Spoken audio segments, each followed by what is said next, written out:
Hi, I'm Lauren Weyerman, creator of Wildflowers Nails, and today I'm going to teach you how to hand paint this beautiful floral burst using the Wildflowers butter paints. Our butter paints are an acrylic water-based paint made with a ton of pigment. It's way better than craft store paint, and the pigments are approved for use in cosmetics. Here's the picture over on the left. So I'm going to begin with my background color and cure. Anytime before I use an acrylic water-based paint, I like to matte it out. So I prefer to use our Wildflowers matte top coat because it's tack-free. So I can just cure it, I don't have to wipe it or fool with it. It's done, it's ready to go. Here I've prepared a palette of the butter paints so that I'm ready to mix. And I'm gonna grab my Wildflowers puff tool to start the background. Now, as you look at the picture, you'll be able to see the background color. And so this is what I'm trying to emulate, is that nice yellow. The next thing that I'm gonna do is make these teal sprigs. So we have a ton of brushes at Wildflowers, and I love our brushes. They're colorful, so you know which brush you're grabbing. I'm actually gonna work with the magenta right now, and I'm going to mix up this beautiful bright teal color using a white, a green, and just a pinch of blue. Again, these are so pigmented, it just takes the tiniest pinch to give it color. So as you can see based on the picture, I'm making these teal colored sprigs. It's just kind of a sloppy technique. You're just going in there and sort of flinging your brush to get these I guess they're kind of palm fronds. I don't know, but I just love this image. I love the color palette. I love everything about it. It's tropical, it's unique, it's colorful, it's bright, and you could always change the color palette for fall. Now, you'll notice there's these little tiny dots that kind of exist all around the outer edge of this image if you look closely at it. So I'm just using that same magenta brush with the white butter paints, and I'm adding these little dots.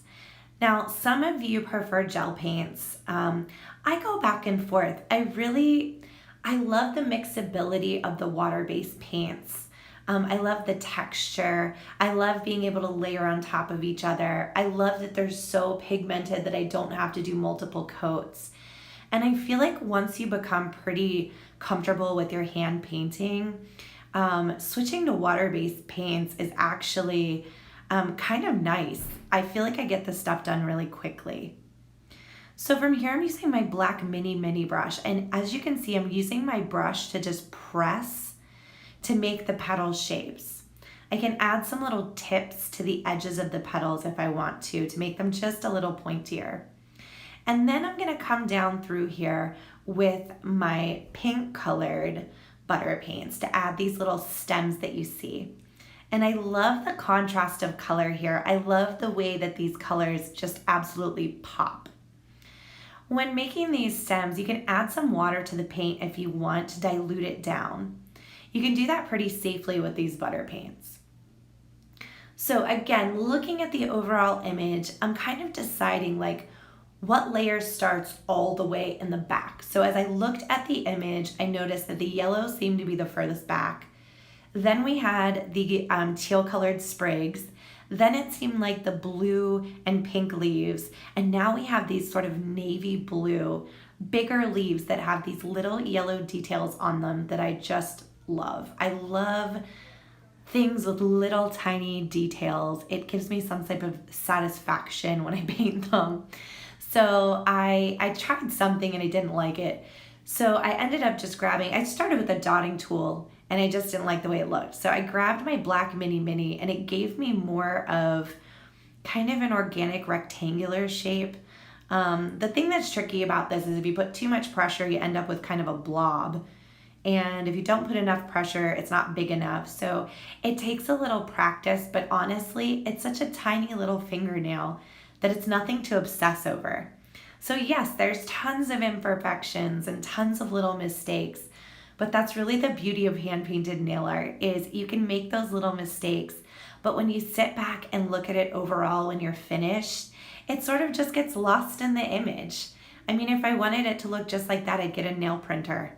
or I'd stamp it, or I'd get a water tattoo. But hand painting to me is so much fun. I love blending colors. So what I'm doing now is I've mixed up this orange color to do these little orange berries.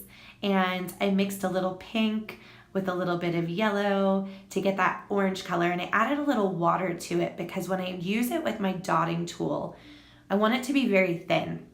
So make sure you dilute that down a little bit if you're using a dotting tool to do these dots. And I'm not making perfect circles either. They're sort of flattened and you're seeing them from all different angles when you're looking at them.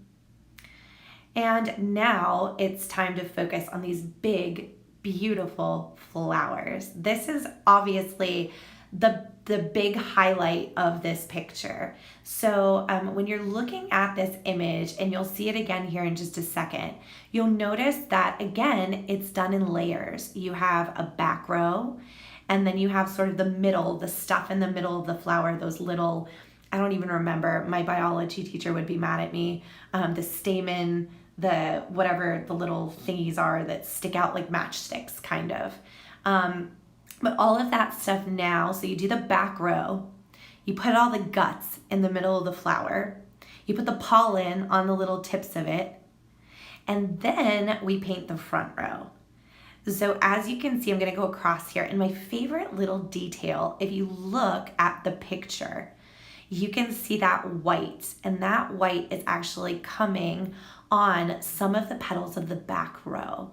So as you will see here, I'm gonna paint this white just along the edge of the one side and just along the edge of the other side. And it actually gives it such a 3D look, as if you're seeing just the little side of those petals because they're curling in around the back. That has to be, of this entire picture, my absolute favorite little detail, because that's a detail look that makes, oh my gosh, this is so funny. My friend Betty is working next to me and she's mixing her paint right now. But anyway, that little tiny detail of putting that white there makes that flower look so dimensional, and it really, really makes it pop. So pay attention to those little details, especially when you're looking at something and using something for inspiration. I'm not copying this image like exactly, but it's pretty darn close. And there are some details that you just don't want to leave out when you're doing this. So now I've moved on to the bottom of the flowers. I'm adding this, these little pink strokes, and this I'm using my magenta brush for because it's like our finest little detail brush, and it gives me those skinny little lines with the skinny little tips. So I'm doing that, and now I'm gonna add that black part. So I've loaded my brush up a little bit heavier with my paint, and I'm just coming through here to add this little black detail. Now, these strokes are more rounded, so instead of flinging my brush outward towards the tips of the petals, I'm actually pressing my brush down to spread the bristles and then pulling towards the middle of the flower. It gives me a much more rounded stroke. And now I'm just gonna add my stems to these flowers. Oh, we're almost finished. Now, when you work with acrylic paint, it always feels a little bumpy and a little chunky, but here's the best part, putting over that gel top coat. It's really important to make sure that your nail's totally dry before you top coat. If you forget that, you'll get chipping. If you are ready to shake up your career as a nail tech, come learn hands-on with me. We are having the Wildflowers Master Artist Week at our headquarters in August of 2018. These are just some of the many nail styles that you will do. It's totally hands-on class. You're going to learn about 49 different nail styles in this class, all hands-on. It lasts a week. We have so much fun. There's a very, very limited amount of space available, but pack up your brushes, bring yourself to South Florida, and spend the week learning all of these nail techniques. It will literally change your career. It will up your nail game. You will go back so refreshed and so inspired. This is my favorite week of the year, August 2018, on our website, the Master Artist Week. You can shop online anytime at wildflowersnailshop.com. Don't forget to subscribe to my channel. I have a tutorial every Thursday. And don't forget to tag us at the snail. Thanks so much for watching.